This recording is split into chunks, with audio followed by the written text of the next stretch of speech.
শুভ সকাল সবাইকে জানাই গুড মর্নিং। সবাই ভালো থাকবেন।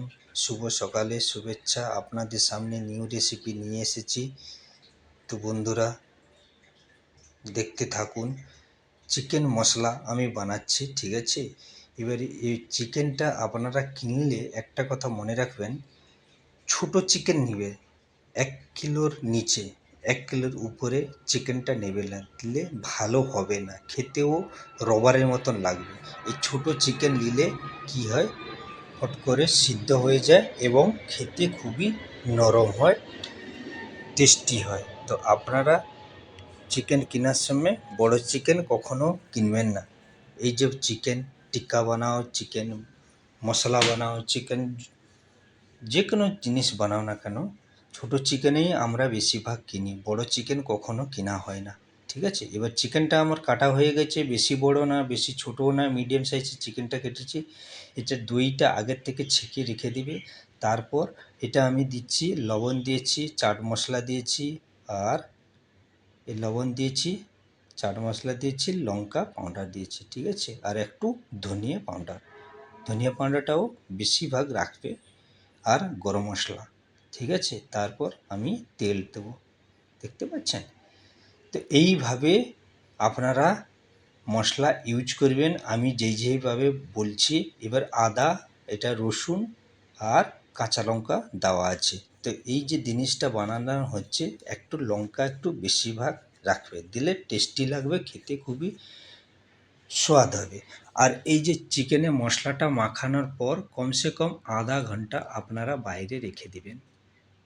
আধা ঘন্টা উপরে রাখবে, নিচে রাখবে না, ঠিক আছে। দিলে কি হয়, মশলাটা খুবই সুন্দরভাবে ওর ভিতরে চলে যায় এবং বানালে খেতে খুবই টেস্টি হয়, খুবই টেস্টি হয়।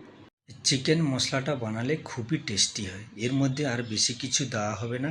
তো দিদি ভাইরা, দাদা ভাইরা, অতি অবশ্যই আপনারা বাড়িতে বানানোর চেষ্টা করবেন। ভিডিওটা কেমন হয়েছে আমাকে একটু ছোট্ট করে সাপোর্ট করে থাকবেন, ঠিক আছে। তো নতুন নতুন রেসিপি আমি নিয়ে আসবো আপনাদের সামনে, আরও ভালো ভালো রেসিপি, ঠিক আছে। তো আপনারা আমার সাথে থাকবেন এনি টাইম। তো চিকেনটা আমার মশলাটা মাখানো ছিল, এবার আমার ফ্রাই প্যানের মধ্যে তেল দিয়েছি। তেল দেওয়ার পর এই যে চিকেন, আমি একটার পর একটা চিকেন এইভাবে রাখবেন ফ্রাই প্যানের মধ্যে। তারপর ফ্রাই প্যানটা একটু হালকা, চিকেনটাকে একটু ফ্রাই প্যানে করে দিবেন। তারপর উপরে একটা ঢাকন লাগিয়ে দিবেন, খানিকক্ষণ রাখবেন। দেখবেন চিকেন আস্তে আস্তে আস্তে করে মশলাও হয়ে যাবে এবং চিকেনও আপনার সিদ্ধ হয়ে যাবে। আর উপর সাইড, নিচের সাইডটা হয়ে গেছে, তারপর উপর সাইডটা একটু উপর নিচে করে দিবেন, ঠিক আছে। তো এইভাবে আপনারা বাড়িতে বানাবেন, খুবই সোজা, কিছু না বেশি কিছু, ঠিক আছে। তো দাদা ভাইরা, দিদি ভাইরা, আপনারা বাড়িতে বানিয়ে খুবই সুন্দরভাবে এইভাবে বানিয়ে খেতে পারেন এবং রুটির সাথে খেতে পারবেন, যে কোনো স্যান্ডউইচ বানাতে পারবেন, রোল বানাতে পারবেন, চিকেন রোল হয়ে গেল, চিকেন স্যান্ডউইচ হয়ে গেল। তো ছোটো ছোটো বাচ্চাদের এইভাবে টিফিনে নিয়ে যেতেও খুবই সুন্দর হবে, আর খেতেও খুবই ভালো লাগবে। একটু চটপটা রাখবেন, দিলে দেখবে খুবই টেস্টি লাগবে।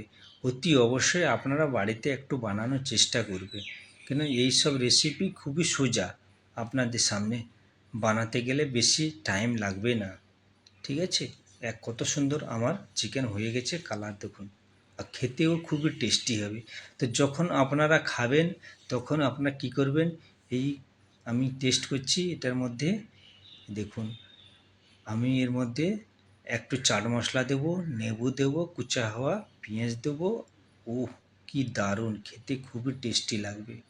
তো বিশেষ করে যারা ড্রিঙ্ক করেন তাদের জন্য স্পেশাল এইভাবে বানিয়ে আপনারা খাবেন, খুবই সুন্দর মজাদার লাগবে। কেননা আমরা বেশিরভাগ এই ধরনের বানানো হয়, এগুলো ড্রিঙ্ক করে যারা, তাদের জন্য এরকম খাবার বানানো হয়, ঠিক আছে। তো এই যে চিকেন মশলাটা আপনারা বানানো হয়েছে, অতি অবশ্যই দেরি না করে ফটাফট বাড়িতে বানিয়ে খাবেন। তো নেক্সট ভিডিও আপনাদের সামনে নিয়ে আসবো, নেক্সট রেসিপি। তো বন্ধুরা, বাই বাই।